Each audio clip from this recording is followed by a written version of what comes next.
Ready to film, ready to film. Hello and welcome to episode 2 of Super Planet. Hold on, Shelby. Is that your copy of Fire Emblem DS on the bed? No! Christmas Miracles of July only happen in Hollywood. Everyone knows it's not going to come out until I'm at least 25 years old, so there's no reason for me to get excited. My.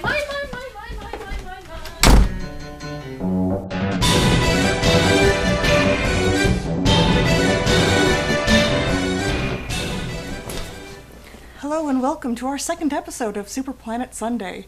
Shelby is... Hey Teresa, actually, I just realized that we don't have a 3DS to actually play this game on. Did you check behind all the heavy pieces of furniture? I thought I saw a 3DS there. What, really? Yeah. Oh, I guess I got a lot of work to do. I'll see you again in a minute. Oh, sick. So I'll be taking her place. Last week we really ripped into Blood Sea for dropping the ball, but today we're going to look at a fun little GameCube title to show we're not all bad guys. Then we'll get to the sequel, but until then we want to highlight something of a lost gem. Critically, Lost Kingdoms was considered slightly above average or mediocre, but it had an odd enchantment on those who took a chance and played it. What was it about this little RPG that captured the hearts of gamers? Certainly a part of it is that we gamers have a terrible streak of seeing greater stories and characters in the beloved titles of our youth, back when a game's story was generally just enough words to justify flying through space and shooting everything in sight. Lost Kingdoms was the first RPG for the GameCube in America, and also the first GameCube game that I played, just because it had a dragon on the cover. Lost Kingdom's premise brings little depth and innovation. You play as Princess Katia, or as I sometimes play it, Princess, right when her home kingdom gets ransacked by mysterious black fog that contains all manner of horrible monsters. Her father, the king, had already left to check it out, pretty much leaving her with Jack All when it actually hits home. So she grabs the ancient family magic rock, which lets her summon her own monsters into battle, hits the road to find her father, figure out what's going on, and answer the call of adventure! The mechanics of the gameplay are pretty straightforward too. Katia uses monsters in the form of cards to fight, calling them out either as a weapon, an independent to fight alongside her, or summoning them to perform one really awesome move. And maybe that's one thing that's already hooking players. It's that adult-child fantasy of, wow, these are so cool and awesome and I wish they were real. There was such a staple in the 90s and early noughts that led to the success of Pokemon and Yu-Gi-Oh! There's 105 cards total that you can find in chests, capture in battle, and win from end-of-level draws. Your cards gain experience as you use them, and that lets you copy them or transform them into even more and often cooler cards, feeding more and more into your already crippling compulsion. Even cute cards had all these badass moves, like Unicorn, which healed you and gave you back a ton of cards while it was there. Carbuncle was this bunny armadillo thing that rolled into a ball and bulldozed through anything in its path. And Tiger Mage, which is a witch riding a tiger. A witch riding a tiger? What on earth is more cool than that? So most of the appeal was just in how simple and fun the card game was, while still requiring strategy and building your deck and using your cards efficiently. But gameplay and cool cards doesn't seem like the full story of why so many people are charmed by this game. I think it might be the discretion shown with the story. It's simple, but not minimalistic.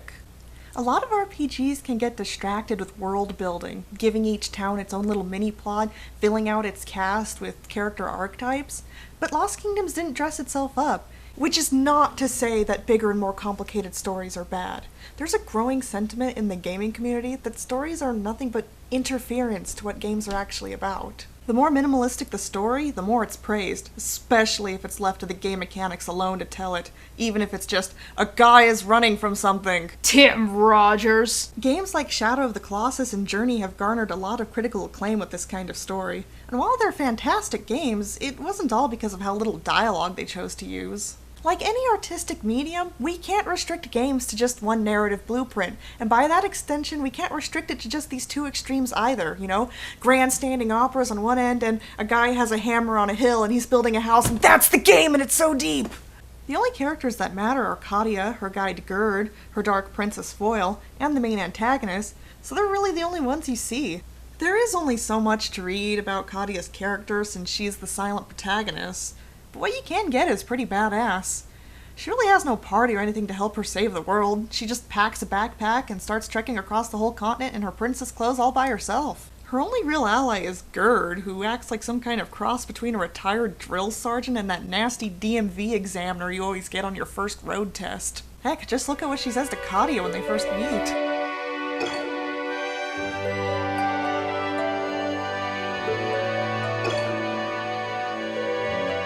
And also, this is probably the only story I've ever seen where the game ends with Katia taking over the world.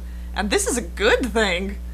We all love innovation, but we also know we can't have or enjoy earth-shattering, paradigm-shifting material 24/7. So as long as you approach your old story with a little love and creativity, instead of just whatever is necessary to recoup your investment, it will be remembered. And I think that's what makes Lost Kingdom so refreshing. Hey, Teresa! I actually just realized that I seem to have gotten locked in my own room. Do you have, like, a soldering iron or a pickaxe or something? I think I have, like, the railgun hidden under the table somewhere if you want to use that. No, I think Coraline took that into her box. Shoot. Can I have a little help anyway? Do you have any other suggestions where I should look? Maybe all the air vents. We have air vents in our room? Oh, yeah. Did you not see them? Did you move the furniture in front of them? Shoot, man, I really... I get so clumsy. I guess I got a lot of work to do. I'll see you again in a minute. Oh, well, back to this. So if you picked up a copy of Lost Kingdoms 2 and you were really excited because you loved the first game, you just wanted more of everything that was good about it, forget it. Lost Kingdoms 2 destroys everything that was good about the first game. Our protagonist in this new game is Tara Grimface, who are shown as a bitter lone wolf whose only friend is her runestone. We're not even kidding. The only thing she seems to remotely care about is that runestone. Seriously, the woman doesn't even bat an eyelash when her father figure thing dies. Gerd makes a comeback too in this sequel, but certainly not in spirit. One moment, young lady. That is an interesting bauble you have there. I wonder if you know what it is. I am but a simple old woman, but I know a thing or two about life. What is she doing? Why is she being so nice to Tara? Oh, don't worry, Tara. I'm sure you have your reasons for being an insufferable bitch. So in the... Oh god, who is this guy? He's kind of a childhood best friend / love interest / greasy creeper, but his role in the plot is ultimately irrelevant. Actually, it's worse. He's there to save Tara Grimface's ass a couple of times, including one time when you're absolutely useless and depowered, and you have to rely on him to cut down enemies in your way. It's frustrating. You have to babysit his sorry butt just to make sure he doesn't die and game over. Even the combat in the games went from, simple and fun to unbearable between installments. Usually sequels try to upgrade and streamline the gameplay, but it's like Lost Kingdoms 2 thought we were having too much fun and decided to bog it down with more rules, and who doesn't love that? Some things worked out for the better, like actually getting money from fights and changing cards to their more logical types. It was one of the first games to experiment with not having random encounters and letting you battle monsters without transition to a battlefield. As is required to sequels of games like this, they added a ton of new cards, and really most of them are kind of forgettable. A lot of them are just recolors of old monsters and such. But some of them are awesome, like Tumble Chick. Oh my god, Tumble Chick is so cute, and it's so powerful! You'd think it's supposed to be a joke character, right? It's like Magikarp power. You start out with this little baby chick that you have to dote on until it grows into bigger and better things, but Tumble Chick kicks a lot of butt. It's so cute. It just goes around and it follows you. You can actually use that though and always walk around to the other side of a monster and it'll just plow through them. It literally does. It just goes headbutting them the whole way and causing damage. Tumble Chick slaughters things. How does that work? It's so cute yet fierce. Who would win in a fight? Tumble Chick or Batman? Who would win in a fight? Tumble Chick or Lightning? Who would win in a fight, Saya or Tumble Chick? Oh wait, Saya's super melee. Actually, let's just hope they never team up. Oh no, it's an evil Tumble Chick! I can't do it! I can't do it! I'll throw the back! You win! Oh god! Just kill it quick! Don't make me have one!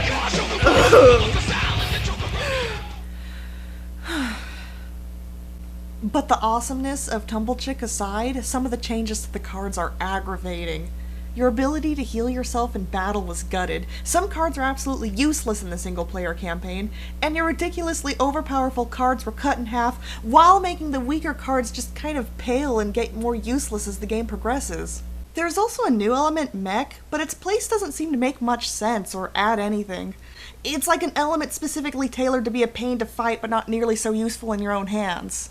But the most unbearable new addition is the freaking star system, which makes your ability to use a card of any element based on how frequently you used cards of that same element, which sounds like something that makes sense, but in action screwed you over in every way possible. Firstly, if you didn't have enough stars for a card, the summoning cost is doubled. Worst of all, while you're using a card to raise your level in one element, it is dropping your level in all the others! So you're stuck playing an elemental juggling act just to make sure you can afford to use all the cards in your deck. It is needlessly frustrating! Meanwhile, the story is also truly atrocious. I think they tried to go for something more creative than the usual quest to thwart evil ambitions, but instead they made a story about Terra dicking around and then sometimes thwarting evil ambitions. Oh, and don't worry, there are plenty of basic understanding of how logic works errors that keep the plot running. You know how in Fire Emblem Path of Radiance, Princess Alencia's story is that she was born after her parents named the king's popular and accomplished brother as the heir. So to avoid national infighting over who should be the true successor, they kept her birth a secret and raised her strictly within castle walls. Well, Terra Grimface's whole story and struggle in this game is finding out that she's, no surprise, part of the royal line. How did she end up a cranky little street urchin? Well, the story doesn't account for her personality. Maybe that's just the inbreeding. But she was put on the street because her mother had twins! And they said, "Twins! Oh no, this will inevitably lead to civil war." I'm not kidding, that's what they say! But a kingdom can only have one queen. Twin daughters. It would mean civil war, Your Majesty. And their solution was to dump one of them in the street! This was the only solution they could come up with! Dump her in the street! And then the mother of the queen, in a moment of brilliance, left the one thing keeping the family in power in the hands of a confused little 5-year-old. She loved her enough to give her the family shotgun, but not enough to keep her? But the heart of everything wrong with Lost Kingdoms 2 was the fact that it had no direction and little diligence in what it was trying to do.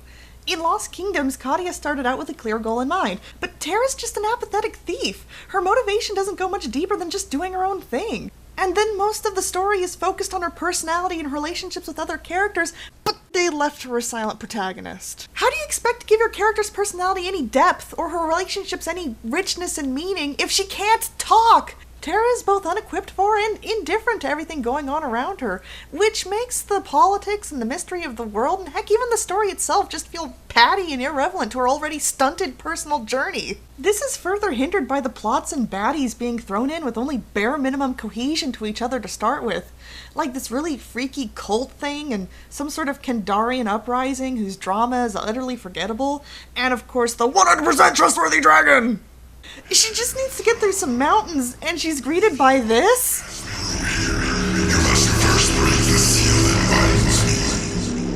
And the next step is to do what it says? Was she expecting something else to happen after releasing it? I mean, it's so obviously evil, and but how could you believe something just so sinister and... You're right, Coraline. I am just jumping to conclusions. And with the setup so transparent, they're clearly setting out to challenge my expectations, so... Okay. Foolish mortal, I was really the 100% untrustworthy dragon! No! Technically, our antagonist for most of the game is this guy, King Leod. But he's not all that engaging, and in the end he's just cowering while the big evil runs amok. I suppose he's got some fabulous charisma, and the coolest load art in the game. More than anything, he's most effective at showing how little Terra Grimface has to do with her own game. He really has no ties to her at all.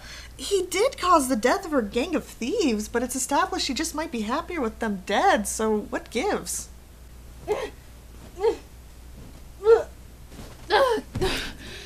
Okay. I've looked behind all of the heavy furniture, I've looked inside the closet, I've peered through the non-existent vents, I've moved all of this furniture to the ceiling and did a clean sweep of the floor, I've moved all the furniture back to the floor and did a clean sweep of the ceiling. Honestly, I probably should have done that first, and I still can't find that 3DS. Where on earth could it be? Wait a minute, it's filming day today, isn't it? Oh my god, why would she do this? And I just realized my door doesn't have a lock. Maybe I'd like him more if he was voiced by Liam O'Brien. You! Ah! I cannot believe you! Okay, you did lock me in my room, but you trapped me in my room, and that place is a mess. I could have died. You know that. And for this, I don't even know what to say. This is like 5,000 different kinds of insults. You should be ashamed of yourself. How do you explain yourself for all of this? I don't know. I just really got sick of, doing all the editing and the art labor, and Lost Kingdoms is really special to me, so I really wanted to do it. You ever consider just asking me? I was going to. Oh, and what stopped you? Doing the review.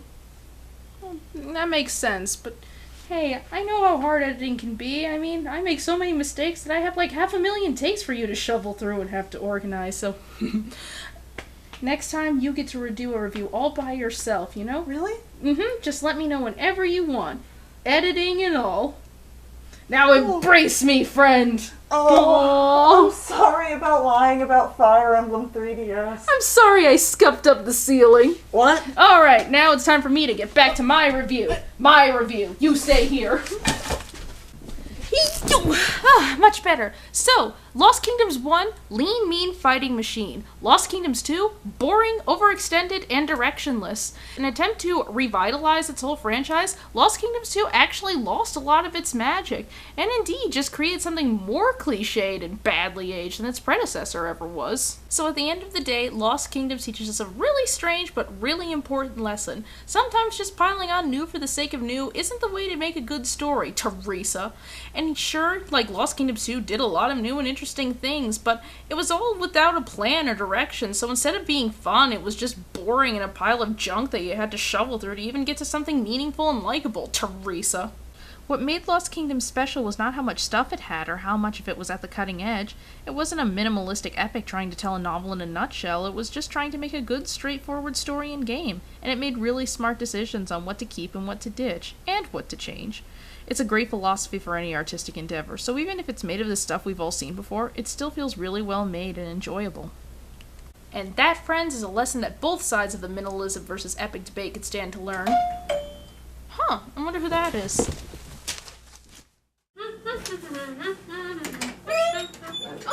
Hello there. May I ask who you are? Why, I'm the 100% trustworthy dragon. Oh, I see. Is there something I can do for you? May I inspect your cat? Oh, well, I have no doubt of your good intentions, but could I have a little official identification first?